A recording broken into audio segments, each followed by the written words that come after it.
नमस्कार। सातै प्रदेशको ताजा खबरहरूको संगालो प्रदेश समाचारमा स्वागत छ। म संगीता कटुवाल। प्रदेश समाचार सुरु गरौं अहिलेसम्मका मुख्य समाचारबाट। भोलि उद्घाटन हुने नेकपा एमालेको 10औं राष्ट्रिय महाधिवेशनको चितवनमा भव्य तयारी। अध्यक्ष ओली सहित केन्द्रीय नेताहरू चितवनमा।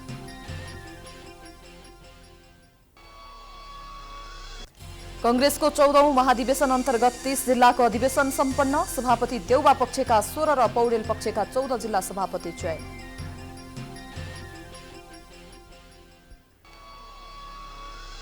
चामल ढुवानीमा भएको कमिसनको खेलका कारण हुम्लामा खाद्य संकट।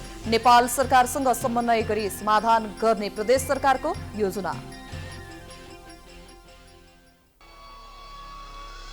र चालु आर्थिक वर्षको सुरुमा आन्तरिक राजस्व कार्यालय पोखरामा राजस्व संकलनमा वृद्धि। लक्ष्यभन्दा 134% बढी राजस्व संकलन भएको जानकारी।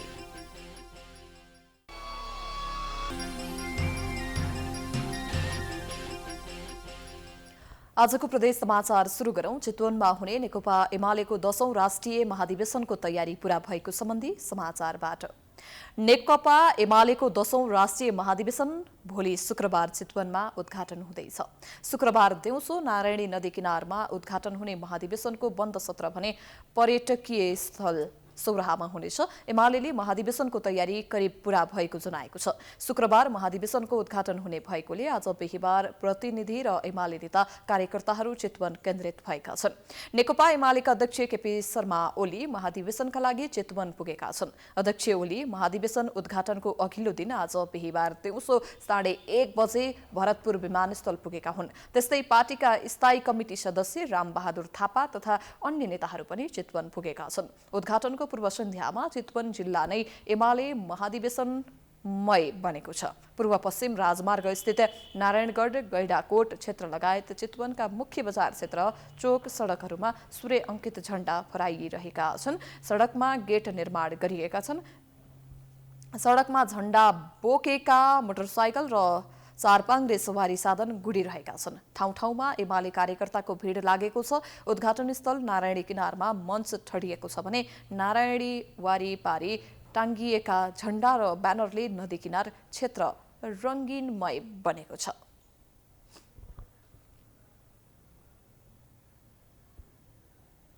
अब लागौं कांग्रेसको 14औं महाधिवेशन अन्तर्गत 30 जिल्लाको अधिवेशन सकिएको सम्बन्धी समाचारतर्फ। कांग्रेसको 14औं महाधिवेशन अन्तर्गत 30 जिल्लाको अधिवेशन सकिएको छ। ती जिल्लामा सभापति सहित जिल्ला कार्य समिति र केन्द्रीय महाधिवेशन प्रतिनिधिहरूको टुङ्गो लागेको छ। केन्द्रीय निर्वाचन समितिका अनुसार दोस्रो चरणमा 16 जिल्लाको अधिवेशन भएको हो। 14 हिमाली जिल्लाको अधिवेशन त्यसअघि नै भइसकेको थियो। 30 जिल्लाको परिणाम आउँदा सभापति शेरबहादुर देउबा पक्ष बलियो देखिएको छ। देउबा पक्षले 16 जिल्लामा सभापति जितेको छ। त्यस्तै 14 जिल्लाका वरिष्ठ नेता रामचन्द्र पौडेल समूहका नेताहरू जिल्ला सभापतिमा चुनिएका छन्। कांग्रेसले सोमबारदेखि क्षेत्रीय अधिवेशन र एक मात्र निर्वाचन क्षेत्र भएका जिल्लाको अधिवेशन गरिरहेको छ।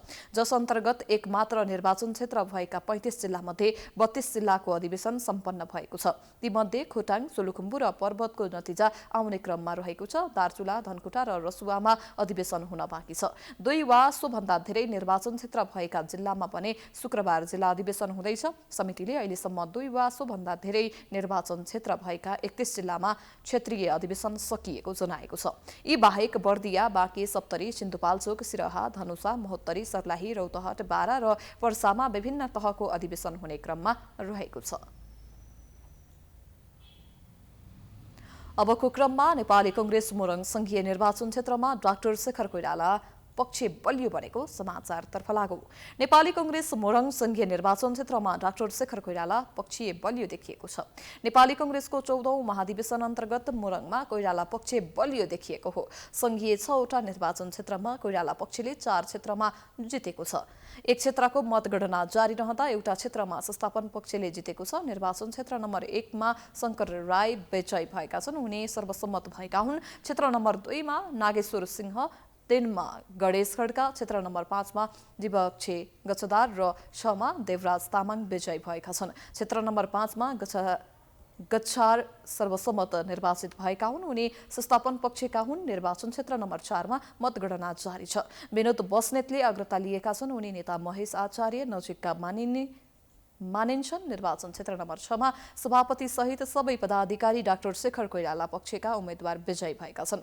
त्यस्तै नेपाली कांग्रेसका महाधिवेशन प्रतिनिधि निर्वाचनमा प्रदेश 1 का 3 सांसद पराजित भएका छन्। प्रदेश सांसद बिन्दिया कार्की, शेखरचन्द्र थापा र शान्ता पौडेल पराजित भएका हुन्। कार्की र पौडेल मोरङ निर्वाचन क्षेत्र नम्बर 6 र थापा क्षेत्र नम्बर 3 बाट महाधिवेशन प्रतिनिधिमा पराजित भएका हुन्।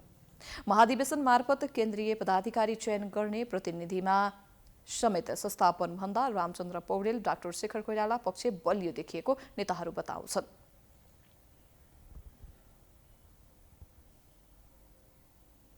प्रदेश समाचारमा पालो भएको छ विश्रामको।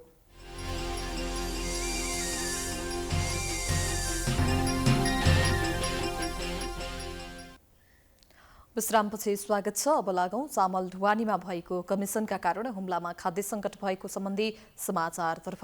चामल ढुवानीमा भएको कमिसनको खेलले हुम्लामा खाद्य संकट निम्तिएको छ। हवाई मार्गबाट इलाममा हुम्लामा खाद्य ढुवानी गर्न गत साउन 15 मा खाद्य व्यवस्था तथा व्यापार कम्पनी लिमिटेडले गोप्य सिलबन्दी बोलपत्र आह्वान गरेको थियो। तर झण्डै 4 करोड कमिसनको प्रलोभनमा महँगो ढुवानी दर कबूल गर्ने कार्गो सर्भिसलाई ढुवानी स्वीकृति दिन खोज्दा हुम्लामा चामल ढुवानी रोकिएको हो। एक रिपोर्ट। कम्पनीले चालू आर्थिक वर्षमा 27,900 क्विन्टल ढुवानी गर्ने कार्यक्रम स्वीकृत गरेको छ। तर 4 महिना बित्दा पनि ढुवानी नभएपछि हुम्लामा चामल अभाव भएको हो। खाद्यले छिटै चामल पठाउने आश्वासन दिए पनि चामल ढुवानी हुन नसकेपछि जिल्ला प्रशासन कार्यालयले हुम्लामा चामलको अभाव भएको भन्दै खाद्य संस्थानलाई जानकारी गराएको थियो।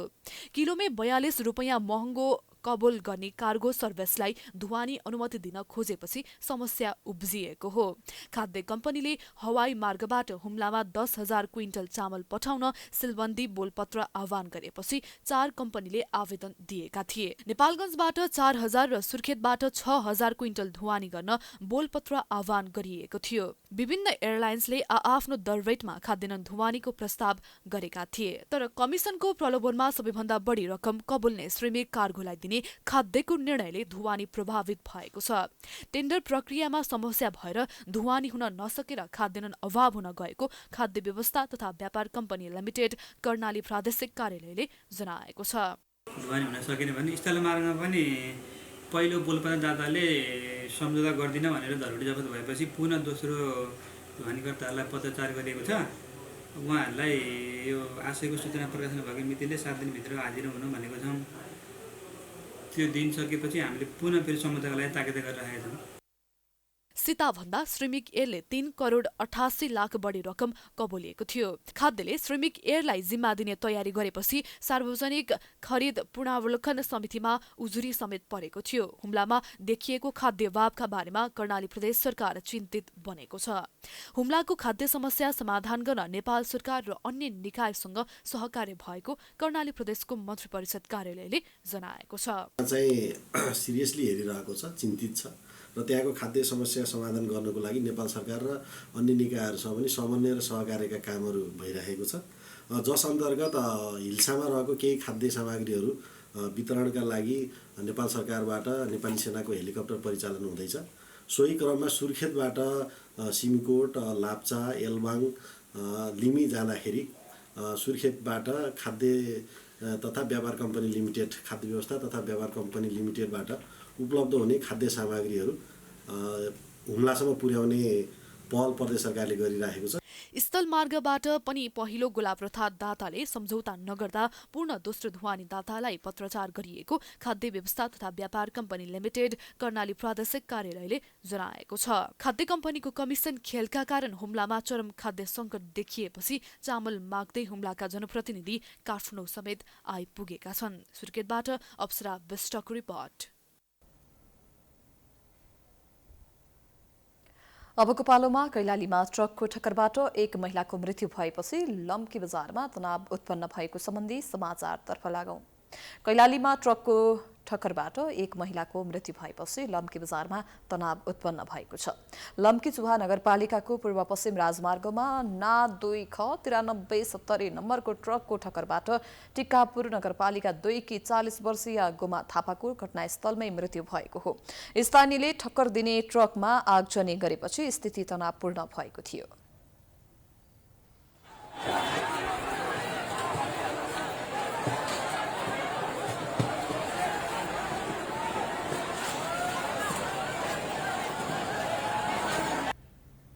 दुर्घटनाको विषयलाई लिएर स्थानीयले राजमार्गमा प्रदर्शन गरी बाटो अवरुद्ध गर्न थालेपछि स्थानीय र प्रहरी बीच झडप समेत भएको थियो। स्थिति नियन्त्रण गर्न प्रहरीले आधा दर्जन बढी सेल अश्रु ग्यास प्रहार गरेको थियो। स्थानीयले ट्रक चालकलाई कारवाहीको माग गर्दै लम्की बजार समेत बन्द गरेका थिए।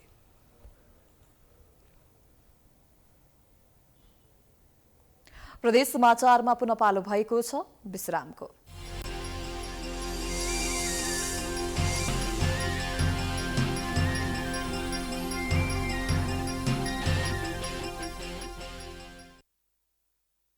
पुनः स्वागत छ। अब लागौं आन्तरिक राजस्व कार्यालय पोखराले चालू आर्थिक वर्षको सुरुमा उल्लेख्य रूपमा राजस्व सङ्कलन गरेको सम्बन्धी समाचारतर्फ।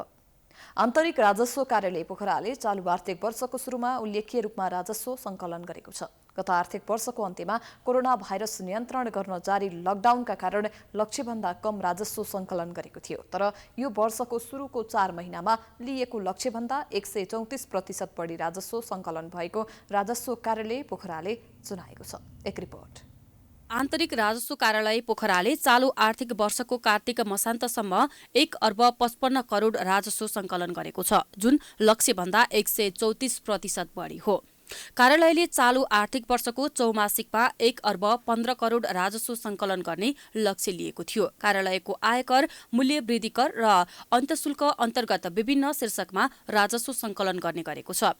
कास्की र स्याङ्जामा कार्यक्षेत्र रहेको कार्यालयमा व्यक्तिगत स्थायी लेखा नम्बर प्यान लिने करदाता र व्यावसायिक स्थायी लेखा नम्बर लिने करदाताको उल्लेख्य सहभागिता रहेको कारण लक्ष्यभन्दा बढी राजस्व सङ्कलन भएको राजस्व कार्यालय पोखराले जनाएको छ। यस कार्यालयको हालसम्मको करदाताको अवस्थाको बारेमा अनुरोध गर्दाखेरि अहिले हामीसँग जम्मा दर्ता भएका करदाता 1,74,700 रहेका छन्, जुन मध्ये व्यक्तिगत स्थायी लेखा नम्बर लिएका करदाता 1,15,000 रहेका छन्। त्यस्तै गरी व्यावसायिक स्थायी लेखा नम्बर लिएका करदाता 59,600 र डब्लु प्यान अथवा विथ होल्डिङ प्यान हुन्छ जस्तो हामीले यस खालको करदाता 88 रहेका छन्। कास्की र स्याङ्जामा कार्यक्षेत्र रहेको कार्यालयमा हालसम्म व्यक्तिगत स्थायी लेखा नम्बर प्यान लिने करदाता र व्यावसायिक स्थायी लेखा नम्बर लिने करदाता गरी कुल 1,34,700 छन्। करदाताहरूको सहभागिता बढाउन सचेतनामूलक कार्यक्रमहरू आयोजना गर्ने, व्यवसाय छुट र करदातालाई सहुलियत तथा सुविधा दिने योजना बनाएको कार्यालयले जनाएको छ। ट्याक्स पेयरसम्म त्यो किसिमको सूचना नपुग्नाले कतिपय इलिजिबल ट्याक्स पेयरहरूले पनि त्यो सुविधा लिन सक्नु भएको छैन। अहिले हामीले अहिलेसम्मको रेकर्ड हेर्ने हो भने झन्डै 3वटा ट्याक्स पेयरले मात्र त्यो किसिमको सुविधा लिनु भएको छ र अझको 3वटा चाहिँ पाइपलाइनमा हुनुहुन्छ, सुविधा लिने क्रममा हुनुहुन्छ। अब यसो सरसर्ती हेर्दा मैले यो कार्यालय जोइन गरेको झन्डै 1 महिना भयो। मैले आएपछि त्यो विवरण मागेर हेरेँ। मैले हेर्दा हामी कहाँ चाहिँ कास्की जिल्लामा त्यो किसिमको सुविधा लिनलाई इलिजिबल ट्याक्स पेयरहरूको सङ्ख्या निकै ठुलो छ जस्तो लाग्छ मलाई। र त्यो चाहिँ वास्तविक त्यो ट्याक्स पेयरसम्म त्यो किसिमको सूचना नपुगेर हो कि भन्ने हिसाबले पनि मैले हिजो हाम्रो समापन कार्यक्रममा पनि यो विषय उठान गरेको थिएँ। चालू आर्थिक वर्षको अन्त्यसम्ममा कार्यालयले 5 अर्ब 10 करोड राजस्व सङ्कलन गर्ने लक्ष्य लिएको छ। गत आर्थिक वर्षमा कार्यालयले 5 अर्ब 61 करोड रुपैयाँ राजस्व सङ्कलन गर्ने लक्ष्य लिएकोमा असार मसान्तसम्म 72% मात्र राजस्व सङ्कलन गरेको थियो। कास्कीबाट अनिता घिमिरेको रिपोर्ट। अन्तमा रूपन्देहीको लुम्बिनी सांस्कृतिक नगरपालिकामा एक महिलाको हत्या भएको सम्बन्धी समाचारतर्फ लागौं। रूपन्देहीको लुम्बिनी सांस्कृतिक नगरपालिकामा महिला हत्या गरेको आरोपमा श्रीमान पक्राउ परेका छन्। लुम्बिनी सांस्कृतिक नगरपालिका 5 स्थित तेनु हावाकी 22 वर्षीय वन्दना पासीको हत्याको आरोपमा उनका श्रीमानलाई प्रहरीले पक्राउ गरेको छ। ट्र्याक्टरमा राखी लास अन्तिम संस्कारका लागि लैजाँदै गरेको अवस्थामा प्रहरीले श्रीमानलाई पक्राउ गरेको हो। सबको मुचुल्का गर्दा मृतकको शरीरमा चोटपटक जस्तो देखिएकाले श्रीमानलाई नियन्त्रणमा लिएर अनुसन्धान सुरु गरेको प्रहरीले जनाएको छ। प्रारम्भिक अनुसन्धानका आधारमा मृतकका श्रीमान गणेश पासीलाई सोधपुछ गर्दा घरको सिडीबाट लडी मृत्यु भएको बताएका थिए। घटनास्थल तथा लास जाँच गरी सबलाई पोस्टमार्टमको लागि लुम्बिनी प्रादेशिक अस्पताल बुटवल पठाइएको जिल्ला प्रहरी कार्यालय रूपन्देहीले जनाएको छ।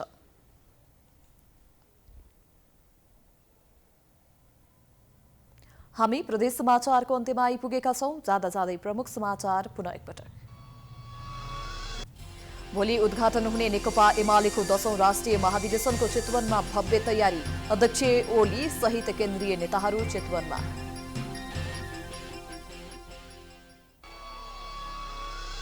कांग्रेसको 14औं महाधिवेशन अन्तर्गत 23 जिल्लाको अधिवेशन सम्पन्न। सभापति देउबा पक्षका 16 र पौडेल पक्षका 14 जिल्ला सभापति चयन। चामल ढुवानीमा भएको कमिसनको खेलका कारण हुम्लामा खाद्य सङ्कट। नेपाल सरकारसँग समन्वय गरी समाधान गर्ने प्रदेश सरकारको योजना।